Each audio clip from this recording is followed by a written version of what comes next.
السلام علیکم ورحمۃ اللہ وبرکاتہ۔ بسم اللہ الرحمن الرحیم۔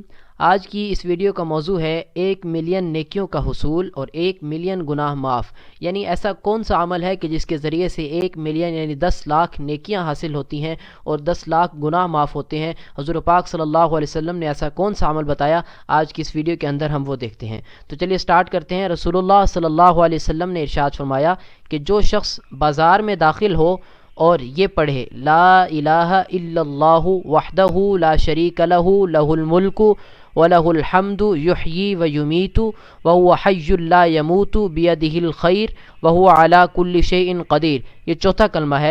جو شخص بازار میں داخل ہو اور چوتھا کلمہ پڑھ لے تو اللہ سبحانہ و تعالی اس کے نامہ اعمال میں 10 لاکھ نیکیاں لکھ دیتے ہیں، اس کے 10 لاکھ گناہ مٹا دیتے ہیں اور اس کے 10 لاکھ درجات بلند فرماتے ہیں۔ یہ سنن ترمذی کی حدیث ہے اور سنن ابن ماجہ کے اندر بھی موجود ہے۔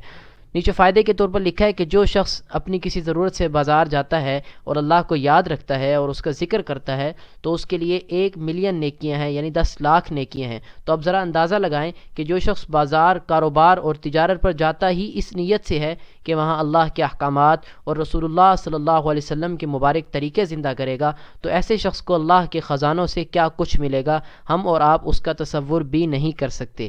یعنی بازار میں ضرورت کے تحت جانا اور اس میں بھی اللہ کو یاد رکھنا، اللہ کا ذکر کرنا، اس سے بھی ہمیں 1 ملین یعنی 10 لاکھ نیکیاں ملتی ہیں، 10 لاکھ گناہ معاف ہوتے ہیں۔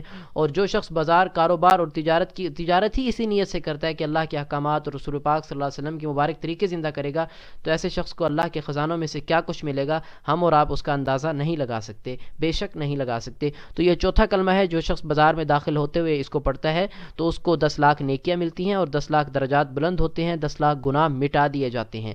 کلمہ ایک دفعہ دوبارہ پڑھ لیتا ہوں۔ لا الہ الا اللہ وحدہ لا شریک لہ لہ الملک ولہ الحمد یحیی ویمیت وہو حی لا یموت بیدہ الخیر وہو علی کل شیء قدیر۔ اللہ تعالیٰ مجھے بھی اور آپ کو بھی اس پر عمل کرنے کی توفیق نصیب فرمائے۔